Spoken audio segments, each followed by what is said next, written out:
अस्सलाम वालेकुम जी, आपका होस्ट सईद अहमद आपकी खिदमत हाज़िर। हमारा यूट्यूब और फेसबुक चैनल ये है पाकिस्तान देख रहे हैं। लाखों करोड़ दुरूद सलाम हस्ते मोहम्मद मुस्तफ़ा सल्लल्लाहु अलैहि वसल्लम और आले मोहम्मद पर आज सुप्रीम कोर्ट के अंदर बड़े अहम केस की बड़ी अहम समाअत, जिसके अंदर बाकायदा तौर के ऊपर जो चीफ जस्टिस साहब का है जवाद ख्वाजा साहब, उनके वकील ने बहस की। उसके अलावा लतीफ़ खोसा साहब ने बहस की, क्योंकि इत्तेहाद हसन के वकील हैं, पाकिस्तान तहरीक इंसाफ के वकील सुलेमान अकरम राजा साहब और जो ह्यूमन राइट्स के वकील हैं वो इस पर उन्होंने इजरा की। और इसके ऊपर आप जानते हैं 7 रुकनी बेंच है जो इसकी समाअत कर रहा है, और 2 जस्टिस हैं, जिसमें जस्टिस कादी फाइज ईसा साहब और जस्टिस सरदार तारक मसूद साहब जो हैं वो इस बेंच से पीछे हट चुके हुए हैं। तो ये एक सुप्रीम कोर्ट के अंदर मजीद जो है वो एक मेरा ख्याल है खलीज नज़र आया। और कल इस खलीज के ऊपर बाकायदा तौर पर इरफान कादर साहब जो कि मशीर है वज़ीर-ए-आज़म के, उन्होंने बात भी की। उन्होंने कहा जी हम इस 7 रुकनी बेंच को नहीं मानते। उसके अलावा ख्वाजा आसिफ साहब ने कहा कि आप ऐसा फैसला करके जाएंगे, इस फैसले के बाद आपको लोग याद रखें, अदरवाइज हिस्ट्री आपको डिलीट कर देगी, ये लफ्ज़ भी कहे गए।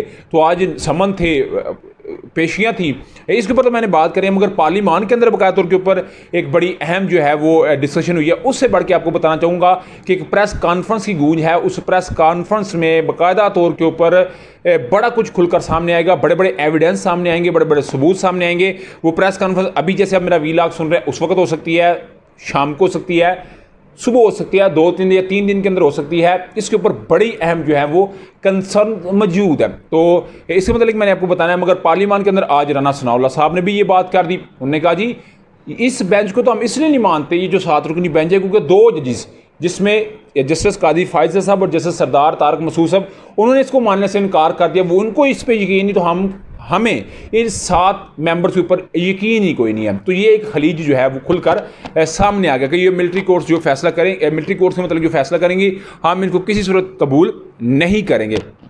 तो आज मिलिट्री कोर्ट्स के ऊपर जो है वो वज़ीर दाखिला एक साइड पे ये बात कह रही है, उसके जो सरबराह हैं कि हम इसको मानते नहीं। दूसरी साइड पे रिकॉर्ड भी पेश किया जा रहा है कि मेल कितने हैं, फीमेल कितने हैं, गिरफ्तार कितने हैं, बच्चे कितने हैं, मिलिट्री कोर्ट्स में कितने हैं, सिविल कोर्ट्स में कितने हैं। यानी कि सुप्रीम कोर्ट के अंदर थोड़ा सा सिनेरियो जो है वो अलग बना हुआ है। सुप्रीम कोर्ट से बाहर आने के बाद सिनेरियो अलग है। अटॉर्नी जनरल साहब सुप्रीम कोर्ट के अंदर कुछ बात कर रहे हैं, उसके अलावा बाद में कुछ बात कर रहे हैं। चारों एडवोकेट जनरल ने अपनी अपनी रिपोर्ट्स पेश की हैं कि हमारे इलाके में ये जो हैं वो लोग इसमें थे, तो उसके मतलब रिपोर्ट आई है। यानी कि हुकूमत सुप्रीम कोर्ट में अपना मौक़िफ़ अलग रख रही है, जो पाकिस्तान मुस्लिम लीग नवाज़ हो या पीपल्स पार्टी, मगर जब भी वो बाहर आती है तो फिर उनके जो वज़रा हैं वो उनका जो है वो नैरेटिव या बयानिया थोड़ा सा इससे मुख्तलिफ हो जाता है। तो ये भी एक बड़ा ही अहम जो है वो केस है।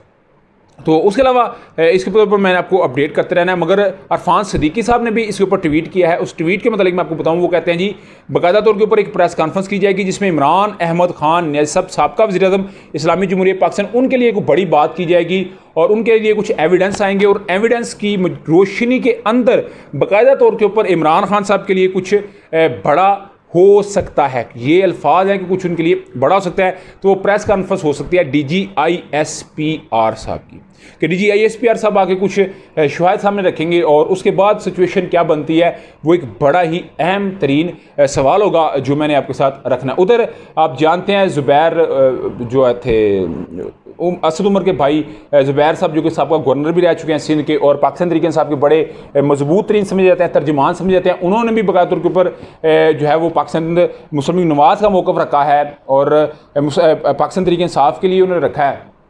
तो अगर सिचुएशन के ओवरऑल मैं बात करूं तो इस वक्त मज़ीद जो दिन है ना, जो इस वक्त मैं ऑब्जर्व कर रहा हूं, वही बात जो मैंने अपने पिछले व्लॉग में कही थी, जून का महीना पाकिस्तान तहरीक इंसाफ के ऊपर बड़ा ही भारी होने जा रहा है, और ईद से पहले को बड़ा सरप्राइज़ इमरान खान साहब को देने की तैयारियाँ। और इसमें यह भी रिपोर्ट सामने आई है, मैं समझ रहा हूँ कि जो लोग पाकिस्तान तहरीक इंसाफ के सीनियर रहनुमा अगर अभी तक प्रेस कॉन्फ्रेंस नहीं कर रहे तो डेफिनेटली उनसे प्रेस कॉन्फ्रेंस से हर सूरत करवानी है। मगर सुप्रीम कोर्ट की एक बड़ी अहम समाअत है, और इस समाअत को मैंने आपको पहले भी बताया था कि ईद से पहले तो नहीं हल हो सकती, मगर ईद के बाद इसमें कोई बड़ा मोमेंटम आपको नज़र आएगा, एक बड़ी चेंज नज़र आएगी, और उसके मतलब फिर मैं आपको बताऊंगा। मगर असल कंसर्न ये है, एक बड़ी प्रेस कॉन्फ्रेंस के ज़रिए कोई बड़ा फैसला आ सकता है, तो वो इमरान खान साहब की ज़ात के लिए होगा।